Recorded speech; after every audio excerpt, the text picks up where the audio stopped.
The dagger is more than just a blade. For the assassin, it is a statement of intent. For those that walk the path of stealth, the dagger is the only companion, compact, dependable, and devastatingly final. Be it a handful to throw or a surprise concealed up a sleeve, the dagger is best when it sits firmly in the target's back.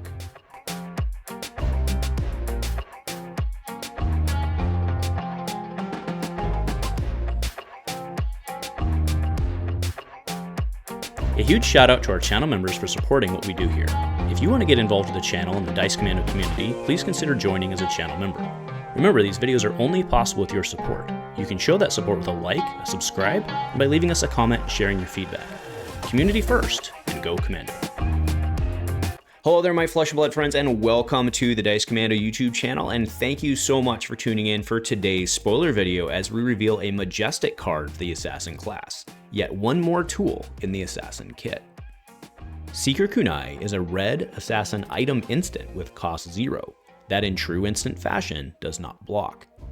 As an attack reaction for one resource, you can destroy Seeker Kunai to give an Assassin attack action card plus 1 attack.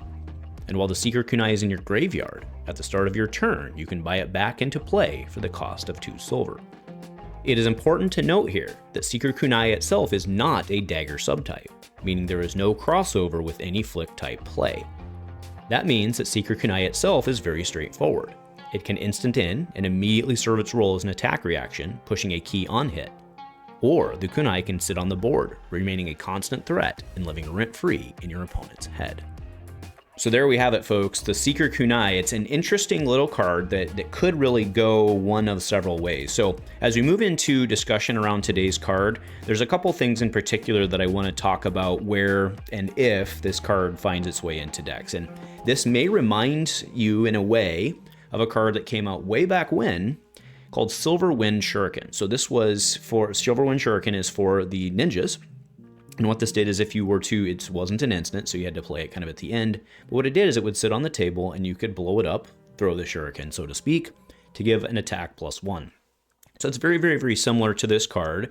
The drawback of this as compared to that is that it does cost you 1 for your attack reaction. The bonus, though, is that this is an instant as opposed to that. So if we go back to Silverwind Shuriken, it really never did see all that much play.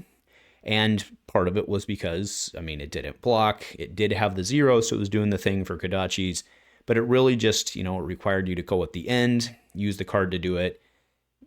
You had to have both the card and the action point to do it. This being an instant is very interesting to that standpoint, right?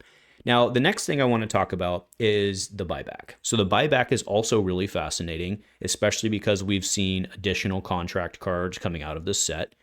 So you have, a higher density with which to get your silver.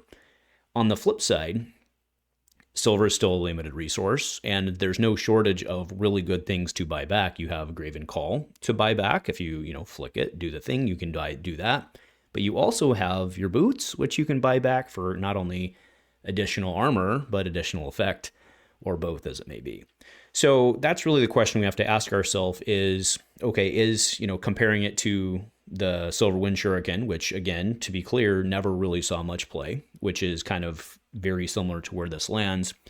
But the buyback, does that put it in the buyback? And of course, the fact that it can sit on the table, does that really get you what you want? Or could it put this in a spot to be useful? So I think that's the question we have to ask ourselves today and over time is it worth the buyback? But then finally, to my big one on why I do like this, remember we do have a card called Codex of Frailty that works really, really, really well with a card called Leave No Witnesses. Now, Leave No Witnesses in many cases becomes, I shouldn't say easy to block because obviously, the way it gets played and stuff is often very punishing, but it's not abnormal to be able to defend with a card and throw a piece of 1 armor at it. I'm wondering if the fact that just having this on the table doesn't change a whole bunch of that math. So I don't think this is something that you necessarily want to use for your Annihilate the Arms and stuff like that to push it over. But I do wonder if the threat of kind of those tricky plays, the ones that you really want to make sure can land on, I do wonder if this doesn't actually find its way just for kind of the overall, just being on the board and being there in your opponent's head.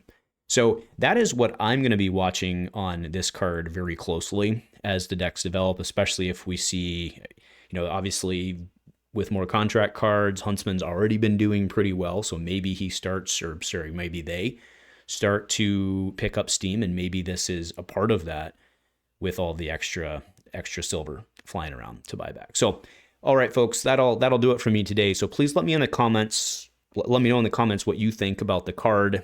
Do we think it's going to be relegated to, kind of a very specific space, or do you think it'll become useful in a contract type deck, or can potentially be doing the bounce thing? So thank you everyone for attending. And then of course, obviously a huge thank you to LSS for continuing to include me in your spoiler season.